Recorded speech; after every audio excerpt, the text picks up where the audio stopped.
Hoje vamos conhecer a impressionante história de Manassés, o rei que mergulhou Judá nas trevas da idolatria, mas que no fim encontrou algo que poucos esperavam: a misericórdia de Deus. Prepare-se para ouvir uma jornada marcada por escolhas perigosas, advertências ignoradas, dor, arrependimento e, acima de tudo, redenção. Se você gosta de histórias que tocam a alma, que desafiam a consciência e que mostram o poder transformador da fé, então esse vídeo é para você. E antes de começarmos, quero te pedir um favor especial. Deixe o seu like e se inscreva no canal. Isso ajuda muito o meu trabalho e me motiva a continuar trazendo histórias como essa que inspiram, ensinam e tocam o coração. Muito obrigado por estar aqui. Jerusalém ainda cantava louvores ao Senhor quando nasceu Manassés. As muralhas da cidade estavam em paz. Os sacerdotes serviam no templo e o povo vivia os frutos de uma rara estabilidade espiritual. Seu pai, Ezequias, era amado por muitos e temido por seus inimigos. Era um rei piedoso, firme nas Escrituras, conhecido por derrubar ídolos e restaurar o culto verdadeiro ao Deus de Israel. Sob sua liderança, Judá havia reencontrado a esperança. No palácio, tudo era ordem, oração e reverência. O jovem príncipe cresceu cercado por cânticos de adoração e histórias sagradas. Os corredores do templo eram para ele como uma segunda casa, e os sacerdotes, velhos amigos.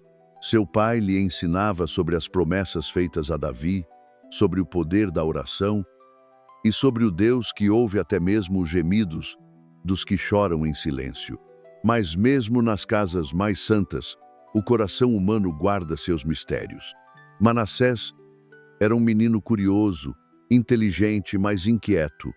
Seu olhar se perdia nos portões da cidade, onde mercadores estrangeiros falavam de deuses estranhos, roupas coloridas e rituais fascinantes. Ele escutava tudo em silêncio. E onde o povo via ameaça, Manassés via mistério. Para ele, o zelo de seu pai às vezes parecia pesado demais. Havia beleza na fé, sim, mas havia também severidade, sacrifício, renúncia. E o jovem príncipe, sem saber ainda o que buscava, começou a se afastar em pensamento, ainda que não em ação. A morte de Ezequias chegou como uma sombra que cobriu Judá de luto. O povo chorou por seu rei justo. O templo ficou silencioso e as trombetas da guarda soaram em tom de dor. Mas dentro das muralhas do palácio, o vazio deixado por Ezequias se tornava ainda mais cruel. Manassés, com apenas 12 anos, era agora rei. A coroa, pesada de glórias passadas, descia sobre uma cabeça ainda jovem demais para entender o peso do destino. Os anciãos murmuravam entre si. Sacerdotes oravam por sabedoria, mas ninguém podia impedir o curso do tempo. Manassés se viu cercado por conselheiros de todas as naturezas. Alguns o guiavam com reverência às tradições de seu pai. Outros, no entanto, sussurravam em seu ouvido promessas de novos caminhos, mais fáceis, mais livres, mais modernos. Começaram a chegar presentes de reis estrangeiros, pergaminhos com símbolos estranhos, amuletos, histórias de impérios e deuses que pareciam mais permissivos, mais fascinantes. E então, lentamente, sem anunciar, o coração do jovem rei começou a mudar. Ele passou a ver as reformas de Ezequias como limitações. Os antigos ídolos destruídos, os altares apagados, os cultos proibidos, tudo isso para ele já não era tão ofensivo. Talvez tivessem sido removidos cedo demais. Talvez devêssemos aprender com os povos vizinhos, pensava. E assim, com passos pequenos, quase imperceptíveis, Manassés começou a guiar Judá por um caminho que seu pai jamais teria imaginado. E o povo, ainda em luto, assistia, em silêncio. No início, as mudanças pareciam pequenas. Um altar reconstruído nos arredores da cidade. Uma estátua colocada discretamente em um pátio real. Um festival que misturava antigas tradições com rituais estrangeiros. Os sacerdotes fiéis se inquietavam, mas Manassés os tranquilizava com palavras suaves. É apenas tolerância, dizia. Precisamos ser como as grandes nações. Por que temer aquilo que podemos entender? Mas o que parecia tolerância era, na verdade, o início de uma tempestade espiritual. À medida que Manassés crescia em idade e autoridade, também crescia seu desejo de romper com o passado. Ele queria ser lembrado não como uma sombra de seu pai, mas como um rei novo, ousado, independente, capaz de levar Judá a um lugar de glória aos olhos do mundo, mesmo que para isso tivesse que fechar os ouvidos à voz de Deus. Altares pagãos começaram a brotar como ervas daninhas pelas ruas de Jerusalém. Os rituais outrora secretos tornaram-se públicos. A cidade, que já fora consagrada ao Senhor, agora pulsava com cantos em línguas estranhas, fumaça espessa de incenso pagão e o ruído de multidões fascinadas. Manassés não apenas permitia, ele liderava. Sua busca por poder espiritual o levou ainda mais longe. Ele começou a consultar adivinhos, necromantes, feiticeiros. E o que era sombra virou trevas. Sacrifícios humanos voltaram a ser praticados, inclusive, segundo as Escrituras, o próprio rei teria oferecido um de seus filhos ao fogo. O povo se dividia. Alguns o seguiam, seduzidos pela novidade. Outros, em silêncio, choravam, oravam, resistiam como podiam. Os profetas começaram a se levantar, mas Manassés endurecia seu coração. A semente do orgulho já havia enraizado e Judá estava prestes a colher os frutos do juízo. Se havia um lugar que o povo de Judá considerava intocável, era o templo. Era ali que a glória do Senhor havia descido nos dias de Salomão. Era ali que Ezequias havia restaurado a adoração, reconduzindo o povo ao Deus vivo. Mas sob o comando de Manassés, o impossível aconteceu. O sagrado foi profanado. O rei ordenou que imagens de Baal, Aserá e outros deuses estrangeiros fossem erguidas dentro do templo de Jerusalém. Altares estranhos foram construídos nas áreas internas. As câmaras que antes guardavam incenso puro e utensílios sagrados foram ocupadas por ídolos esculpidos com formas de bestas e astros celestes. E o povo assistia com horror ou com apatia. As paredes que já haviam ecoado com os salmos de Davi, agora vibravam com cânticos que invocavam entidades estranhas. Onde antes se derramavam lágrimas de arrependimento, agora corria sangue inocente. A presença de Deus parecia ter se retirado. Alguns sacerdotes se calaram por medo. Outros foram perseguidos ou mortos. Os profetas, que ainda se levantavam, eram recebidos com zombaria, encarcerados e, em alguns casos, executados. Era como se Manassés quisesse desafiar os céus com cada ato, como se gritasse contra Deus. Veja se pode me deter. Mas o que ele não sabia era que o silêncio de Deus não era aprovação. Era paciência. Uma paciência que estava prestes a se esgotar. Enquanto os rituais estranhos tomavam conta de Jerusalém e o povo se dividia entre o fascínio e o temor, os céus permaneciam silenciosos, como se o próprio Deus segurasse o fôlego, esperando a última chance de arrependimento. Mas, como sempre, ele não deixou o povo sem aviso. Vieram os profetas, homens vestidos de linho ou de cinza, com os olhos ardentes de verdade, surgiram nas praças e nas esquinas, nas escadas do templo e diante dos portões do palácio. Suas vozes não eram doces, eram como trovões em meio ao caos, chamando à memória a aliança esquecida, apontando os pecados do rei, gritando por arrependimento antes que fosse tarde demais. Volta para o Senhor, ó Judá, pois o dia da visitação se aproxima. Ó Rei, quebra os ídolos com tuas próprias mãos, antes que sejas tu quebrado pelas mãos do Altíssimo. Mas Manassés não os ouvia. Não porque não pudesse, mas porque não queria. O orgulho que o havia conduzido até aquele ponto agora o tornava cego.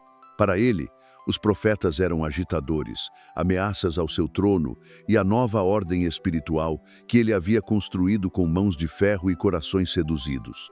Os mensageiros de Deus foram calados, humilhados, exilados ou mortos.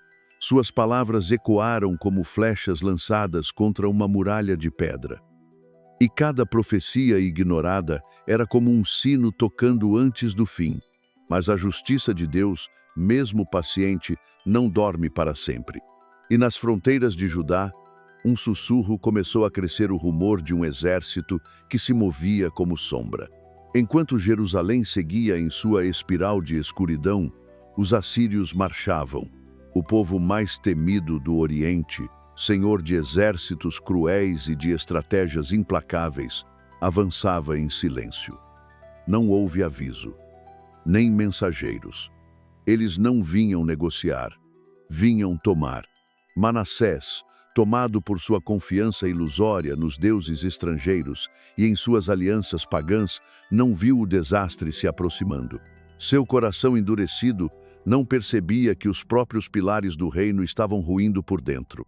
Quando os gritos dos vigias ecoaram pelas muralhas, já era tarde. Os assírios cercaram Jerusalém como uma armadilha perfeita. Seus guerreiros eram como lâminas em movimento rápidos, letais, implacáveis. O povo assistia, atônito. Alguns viam ali o juízo dos céus. Outros choravam sem entender. Mas Manassés foi arrancado de seu palácio com brutalidade, preso com ganchos de ferro, como os reis derrotados que viravam troféus. Ele foi humilhado publicamente diante do povo que havia corrompido. Cada passo rumo ao cativeiro era uma ferida aberta. Cada olhar do povo era uma sentença. E dentro dele, o medo crescia, um medo que não era só dos assírios, mas do vazio, da queda do orgulho que sustentava tudo o que ele havia construído. Levado à Babilônia, Manassés não encontrou aliados. Não encontrou deuses pagãos dispostos a socorrê-lo. Encontrou apenas o frio das correntes e o silêncio da cela. Aquele que se dissera invencível, agora era nada. Mas foi neste nada que algo começou a nascer. Não fora o fim. Era o início de um novo caminho. A cela onde Manassés foi lançado não tinha janelas, nem ecos de glória. Era escura, úmida, hostil. As paredes frias como ferro pareciam refletir não só o silêncio dos assírios, mas o silêncio de Deus. Pela primeira vez desde que havia tomado o trono, não havia ninguém à sua volta. Não havia sacerdotes, não havia adivinhos, não havia tambores, multidões, incensos. Havia apenas ele, um homem despido de sua coroa, de seu trono, de sua arrogância. As correntes de ferro que prendiam seus pulsos talvez dossem menos do que as correntes invisíveis que apertavam sua alma. Ali, no fundo da humilhação, as lembranças voltaram como punhais. Os olhos do povo apavorado, os profetas presos, os cânticos profanos no templo sagrado, tudo aquilo que um dia ele chamou de liberdade, agora se revelava como prisão disfarçada de poder. Nos primeiros dias, Manassés tentou manter o orgulho. Racionalizou seus atos, procurou na mente justificativas para seus caminhos. Mas o silêncio da cela era mais forte, e o silêncio o venceu. Com o tempo, ele parou de lutar contra a solidão e começou a ouvir o que ela dizia. E ali, nas trevas que ele mesmo havia escolhido, uma luz fraca começou a brilhar. Memória. Ele se lembrou da voz de seu pai, Ezequias, orando ao Senhor no templo. Lembrou-se dos salmos entoados nos festivais. Lembrou-se do Deus de Israel. E algo que ele havia calado por anos, quebrou dentro dele. Pela primeira vez, suas orações não pediam poder, pediam perdão. Não se sabe quanto tempo Manassés permaneceu naquela prisão. Os registros bíblicos são discretos. Mas há algo que se sabe com certeza. Ele orou. Não foi uma oração ensaiada. Não foi uma oração real. Foi uma súplica, rasgada, sincera, desesperada. Ele não orou como rei. Ele orou como pecador. Ó Deus dos meus pais, se ainda me ouves, se tua misericórdia ainda alcança os que se perderam, então me ouve agora. A princípio, as palavras eram hesitantes, como se a vergonha impedisse sua boca de se mover. Mas com o passar dos dias, a oração se tornou mais forte, não por força de voz, mas por sinceridade de alma. E então, contra toda expectativa, contra toda lógica humana, Deus ouviu. A Bíblia diz que o Senhor se deixou mover pela súplica de Manassés, e o milagre aconteceu. O Império Assírio, conhecido por sua crueldade e rigidez, libertou o rei prisioneiro. Não houve explicação política. Não houve razão diplomática. Houve intervenção divina. Manassés, o rei que destruiu Jerusalém espiritualmente, agora voltava, quebrado, restaurado, transformado. Quando pisou novamente em solo de Judá, os olhares foram de espanto. Quem era aquele homem? Seria mais uma ilusão? Mais uma manipulação? Mas não. O Manassés que retornava não era o mesmo que havia partido. Em seu rosto havia cicatrizes, nos olhos lágrimas contidas. E nas mãos, o peso da responsabilidade de recomeçar do pó. A manhã em que Manassés voltou a Jerusalém foi diferente de todas as outras. Não houve desfiles, não houve trombetas, houve silêncio. O povo se amontoava nas ruas, olhando com espanto e dúvida. O homem que um dia fora símbolo de poder, o rei que erguera ídolos nos santuários do Deus vivo, agora voltava caminhando devagar, o rosto abatido, as roupas comuns, os olhos marcados pela dor e pela vergonha. Não era o mesmo. Aquele que saíra com arrogância, coberto de ouro, envolto em feitiçaria e adoração pagã, agora voltava com o peso das memórias e a leveza do arrependimento. E carregava em si uma missão maior do que qualquer batalha: restaurar aquilo que ele mesmo havia destruído. O primeiro gesto foi público. Ele mandou remover os altares pagãos que ele havia construído. Um por um, cada pedra retirada era como um corte na carne, um lembrete do que fizera com suas próprias mãos. Cada ídolo quebrado trazia à tona a vergonha do passado. Muitos ficaram confusos. Alguns zombaram. Agora é tarde, diziam. Ele pensa que pode simplesmente apagar tudo? Outros observavam em silêncio, com esperança cautelosa. E se for sincero? E se Deus ainda estiver com ele? Mas Manassés não pedia que o compreendessem. Ele apenas fazia. Ordenou que o templo fosse purificado.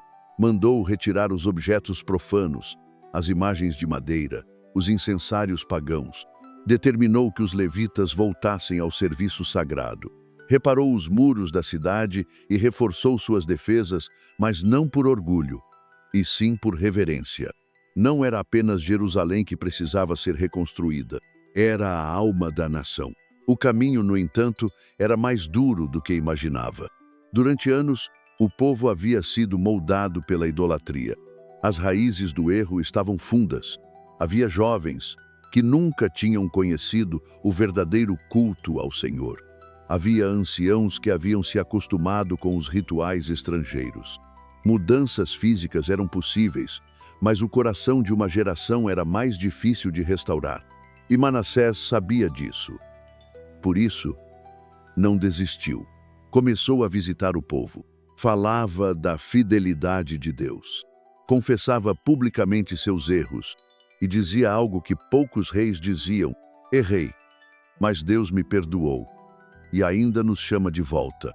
Suas palavras não vinham mais do trono, mas do chão. Não vinham da autoridade, mas da experiência de quem tocou o fundo e foi levantado por pura graça. Nos olhos do povo havia desconfiança, mas nas ações do rei havia verdade. E pouco a pouco, as sementes de arrependimento começaram a brotar entre os escombros da idolatria. Os anos passaram e Manassés envelheceu. Seu rosto, antes jovem e orgulhoso, agora carregava as marcas da guerra interior que havia travado.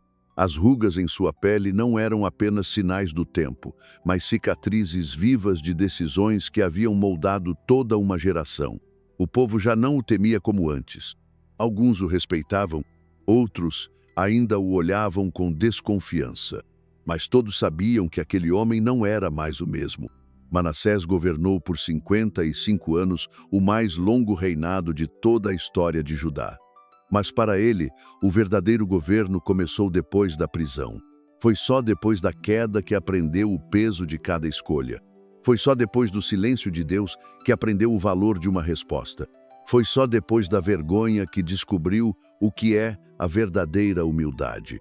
E foi nessa nova fase que ele se dedicou ao que mais importava: reparar o que podia, restaurar o que ainda havia esperança de restaurar e ensinar, através da própria vida, o que significava ser perdoado. Não havia discursos pomposos, havia gestos concretos. Reconstruiu o altar do Senhor, reinstaurou os sacrifícios legítimos, conclamou o povo ao arrependimento.